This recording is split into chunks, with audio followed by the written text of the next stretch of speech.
할렐루야. 오늘은 이 못난 죄인을 위해 십자가에 죽으신 그 치욕스러운 죽음을 감당하셨던 주님의 은혜를 우리가 함께 기억하며 주님이 우리를 얼마나 사랑하시는지, 우리는 그 은혜 속에서 얼마만큼 살아가는지 함께 나누고자 합니다. 특별히 오늘 본문 5절은 이렇게 기록합니다. 너희 안에 이 마음을 품으라. 곧 그리스도 예수의 마음이니. 예수 그리스도의 마음을 품고 살아가라는 것입니다. 사랑하는 성도 여러분, 여러분의 심령에 예수 그리스도의 마음을 품고 살아가길 주의 이름으로 축복합니다. 그 옛날 빌립보 교회는 오늘 성경 본문 읽은 그 당시의 교회 빌립보는 교회가 하나 되지 못했습니다. 그들은 다투고 그들은 늘 자기 안에 문제를 가지고 있었습니다. 그래서 바울은 이 빌립보 교회의 화합과 일치를 위해서 너희 마음에 그리스도 예수의 마음을 품으라 라고 이야기하고 있는 것입니다. 사실 우리의 마음에 예수 그리스도의 마음을 품고 살아가면 개인이든 가정이든 교회든 모든 문제는 다 사라질 것입니다.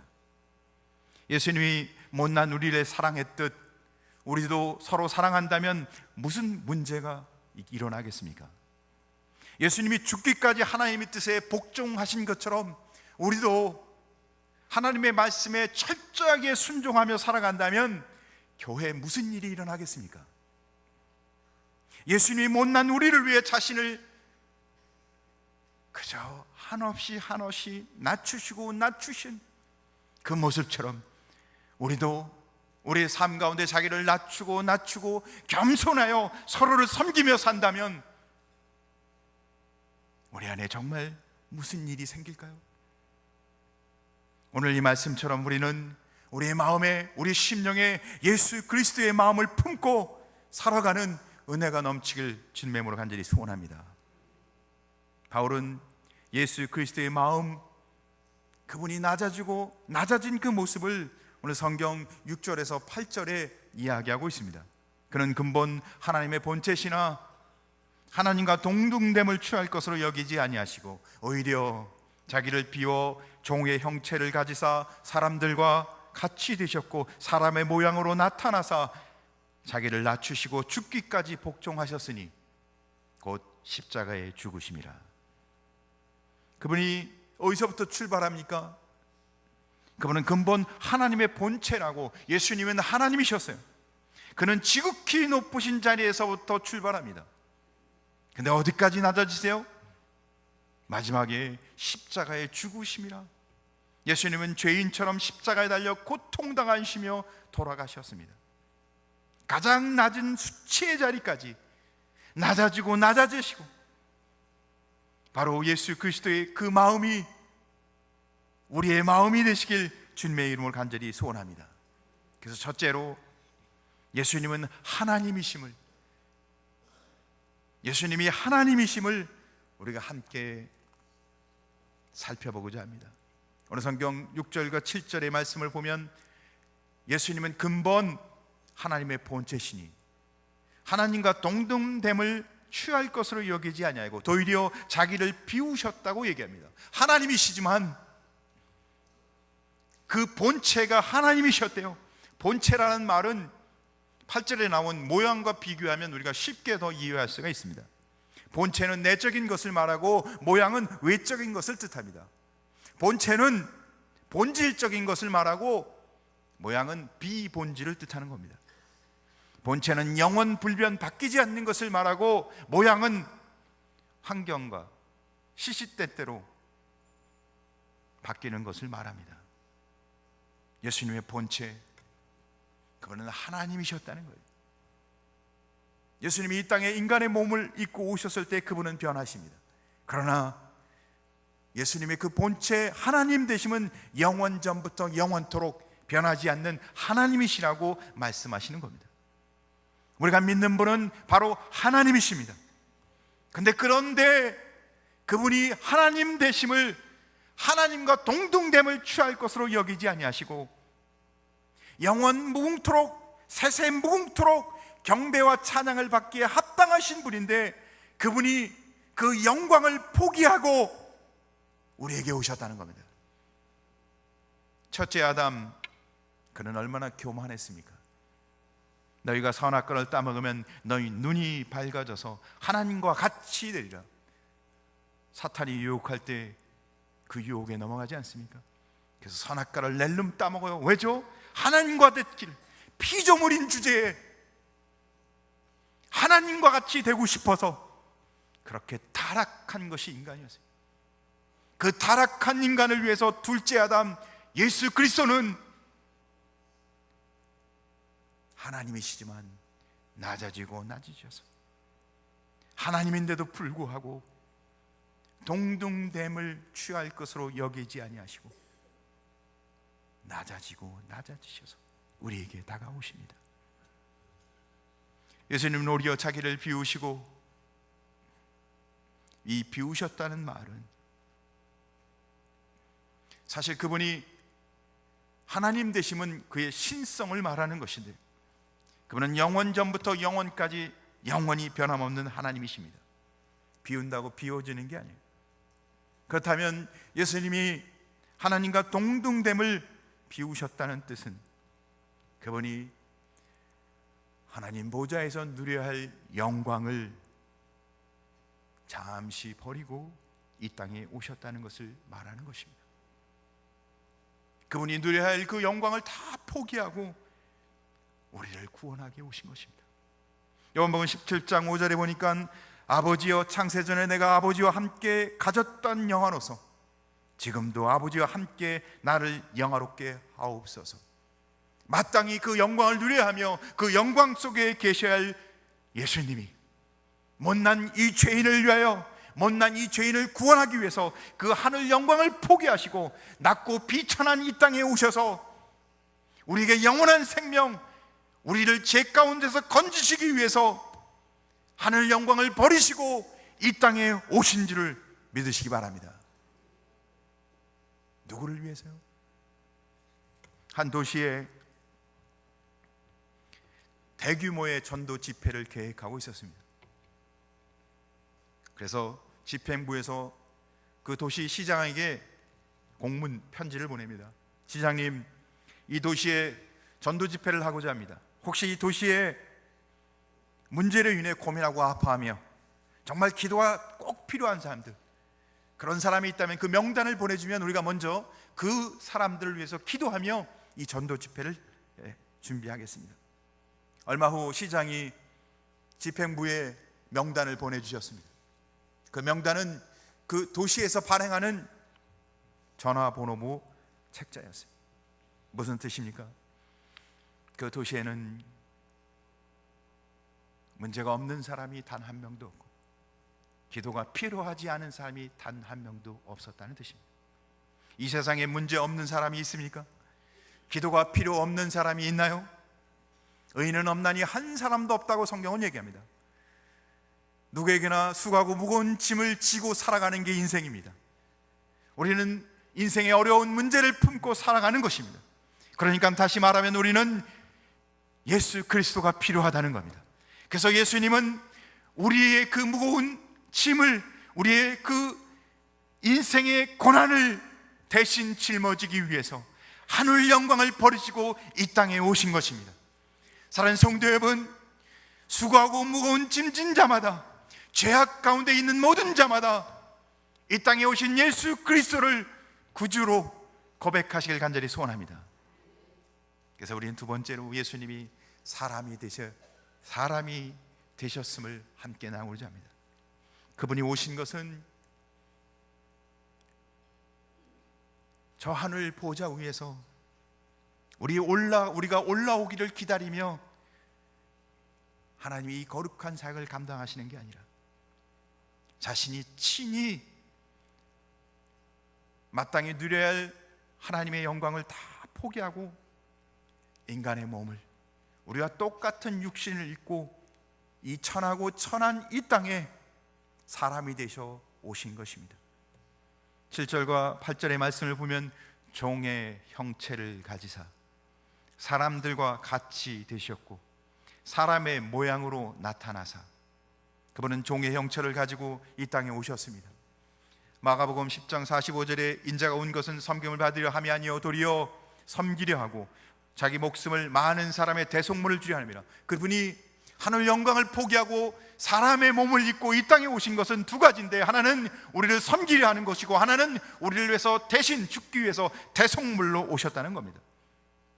그분은 우주 만물을 창조하신 창조주이시며 우주 만물의 주인이십니다. 섬김을 받는 게 당연합니다. 그런데 그분이 오신 목적은 종처럼 우리를 섬기기 위해 오셨다는 겁니다.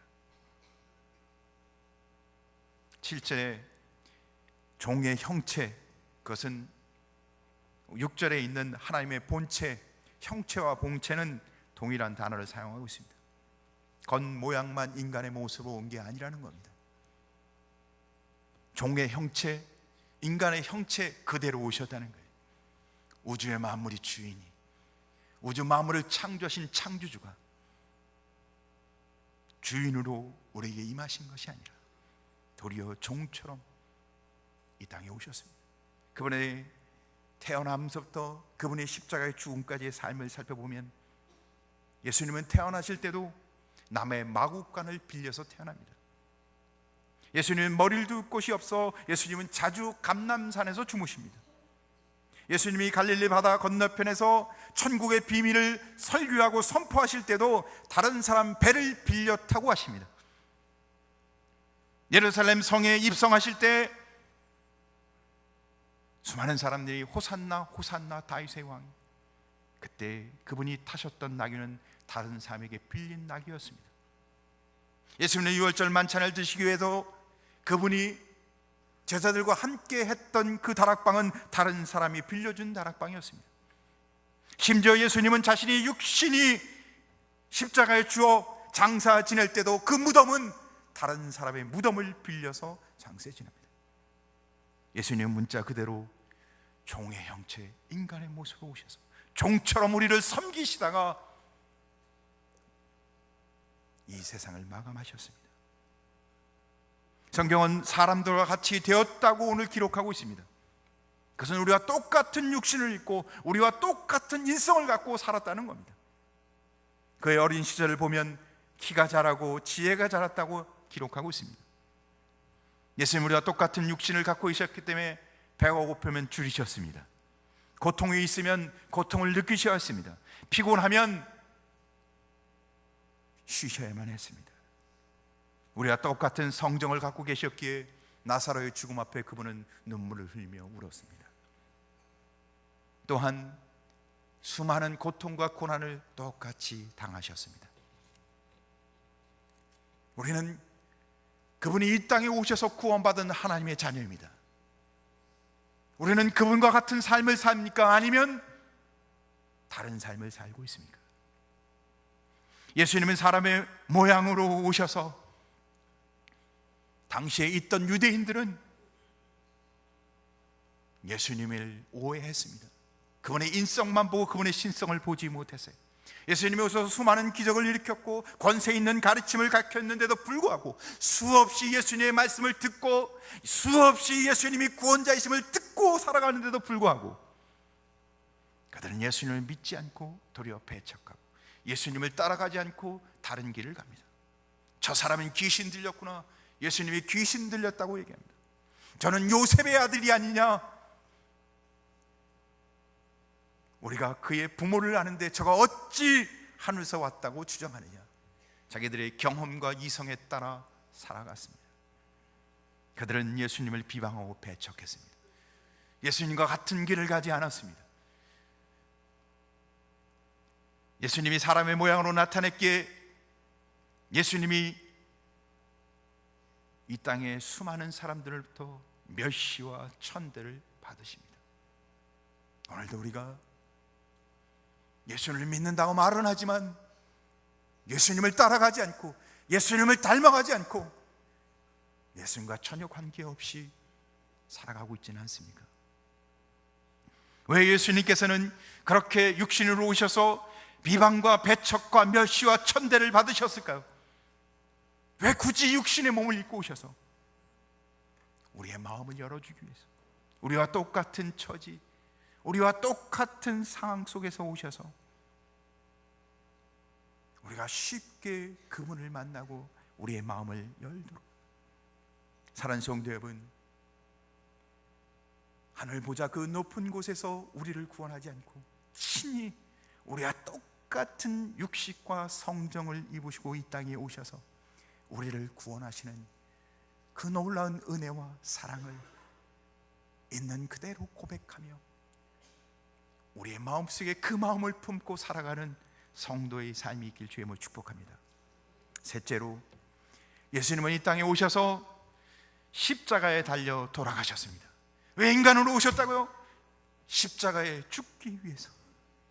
예수님은 사람의 모양으로 나타나셨기 때문에 온갖 멸시와 천대를 받으셨습니다. 그럼에도 불구하고 예수님은 한 번도 자기를 멸시하는 자들을 위해 대항하여 싸운 적이 없어요. 도리어 자기를 더 낮추셨습니다. 예수님은 자기 얼굴에 침을 뱉고 주먹질을 하고 손바닥으로 때리고 멸시를 하는 사람들에게 잠잠하셨습니다. 욕을 받으셨지만 대해서 욕을 한 적이 없었습니다. 예수님은 오히려 도리어 자신을 낮추셨습니다. 그리함으로 예수님은 하나님의 거룩한 뜻, 하나님이 계획하신 인류를 구원하신 하나님의 거룩한 섭리에 복종하셨습니다. 예수님은 하나님의 뜻을 어떻게 섬기세요? 언제까지 복종하세요? 죽기까지. 때로는 예수님 마음속에 하나님이시기에 하나님의 권능과 능력으로 한번 뻔때를 보여주고 싶은 마음도 있었을까요? 아니요. 예수님은 억울하게 신문을 당할 때도, 십자가를 지고 골고다 언덕을 올라갈 때도 그렇게 하지 않았습니다. 예수님은 십자가에 달려 엄청난 고통을 당하며 죽으면서까지도 끝까지 잠잠하시며 죽기까지 하나님의 뜻에 순종하셨습니다. 사랑하는 성도 여러분, 믿음의 삶이 뭔가요? 예수님이 십자가에 죽으셨다는 것, 그 십자가가 뭔가요? 정말 고통스럽고 수치스러운 것 아닙니까? 당시에 주인에게 반항하는 노예, 아니면 나라에 반항하는